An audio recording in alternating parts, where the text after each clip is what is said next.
Hey, what's going on, guys? Welcome back to the channel. Today we're at MBAA, an aviation conference, and we're gonna be touring some of these beauties as well as checking in with one of my close friends, Lennon. So I guess without further ado, let's walk through. So we're supposed to get invitation from Bombardier from yesterday to see if we could get a private showing. Not sure if that's actually gonna be able to happen because I didn't get a call yesterday. I'll just check in right now, and if not, then we'll do our own walkthrough. I don't know much about the aircraft. It's one of the bigger aircrafts that are here, but other than that, we do have a 4 p.m. showing with MBAR. And then after that, we'll work with Lennon. So yeah. Global 6500 is this aircraft. So Global 6500 is a derivative of the latest variant of the Global XRS family.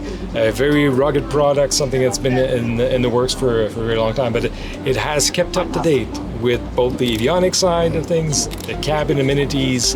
It's basically the latest, greatest in technology from a flying standpoint. You have a 3-zone layout in this case, so you have 2 of these zones up front. You have a zone at the back, which is good for kind of the entertainment slash kind of bedroom, because you can turn that divan at the back into a flat bed. Okay. And then it's, rest for hours. It sounds like a comfortable place. Very comfortable place. There's another comfortable chair, which is that lounge chaise. We call it the kind of the Cleopatra or the nuage chaise is what we call it. You could adjust it to different positions. It's one of the most comfortable chair in the aircraft, and something you could lounge in there for hours and rest, read a book, sleep. It's amazing. So it's a very comfortable aircraft. The wing technology that we have is a very flexible wing, so that means it dampens a lot of these turbulence that you can get in flight. So a lot of times when you have an aircraft that's a little bouncy, it's usually because they got very rigid wings. Not that they're bad wings, it's just that they're not made to absorb as much. This aircraft is built for comfort. It's built for speed, built for range. So 14 hours in the sky, yeah, you could do this. And so that's why we even have a crew rest area that even by regulation, we're forced to have that, because the aircraft can exceed what the crew can do. Oh, wow. So easily need to have a third pilot sometimes, or another flight attendant crew member, and we have to rotate and give each other a bit of a break. So that's why the third pilot replaces one in the cockpit while it's going to rest, and so on and so forth. We've done a lot of long-range flight. I mean, the Global series has been around for quite a bit of time now, and this aircraft, this variant, is just the latest and greatest.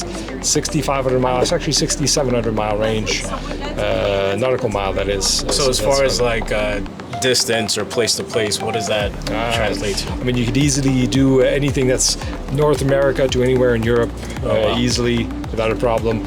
You're looking at long range distance from, let's say, London to almost like the Singapores of this world, LA to Tokyo easily, Tokyo to Milan. Oh, wow. So you're taking a couple of places that I know around the globe.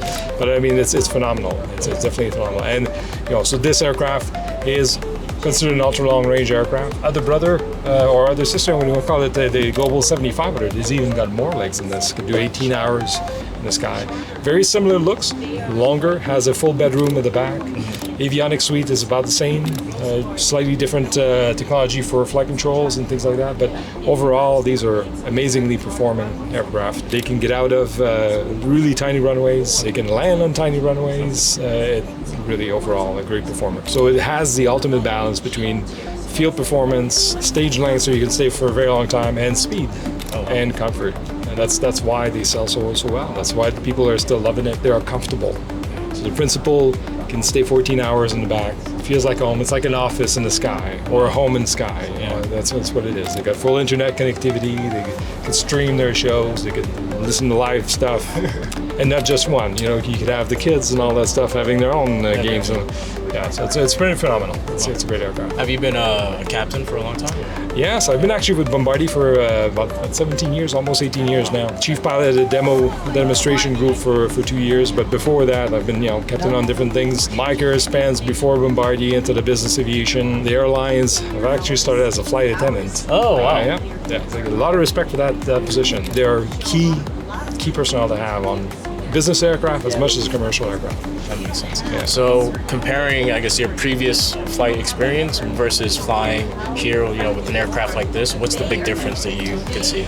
An aircraft like this is not only comfortable for passengers, definitely for crew as well.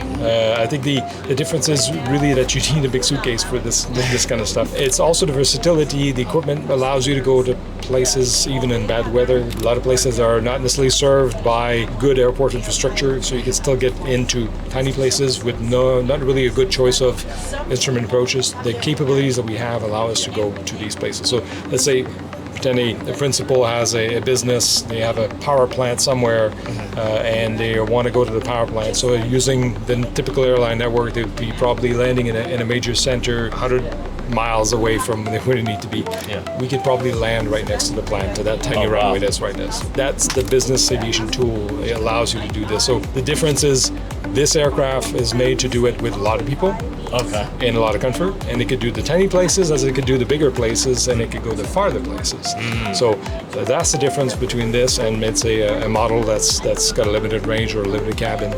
So each has got its own mission, really. But I think that this aircraft is actually a perfect balance of them both. You know, the speed, the comfort, the range, and the performance overall. Okay. That definitely makes sense. I guess we'll check out the cabin. Is there anything specific that you've seen throughout the cabin that you like specifically? I like this area a lot. I imagine you spent some time. You know, we spend some time there. Even just sometimes take a break or do some working. You know, on especially me as a chief pilot. It's sometimes I need to get into email, like Cindy would probably say. So you see on the phone and the emails. So I don't want to be doing this while I'm flying the aircraft. That's not the time to do that. Sense. I need to be a crew member when I'm over there.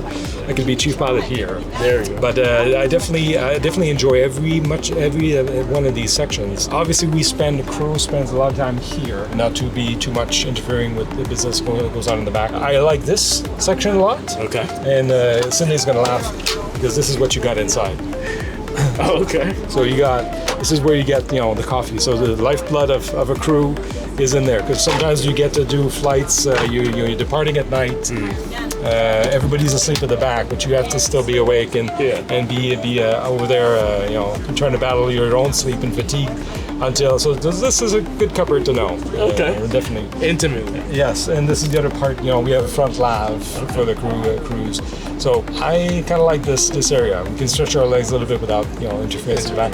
But obviously, I kind of like the toys that we have up front. Yeah, that's pretty cool. Could you show us the cockpit? Let me just jump in.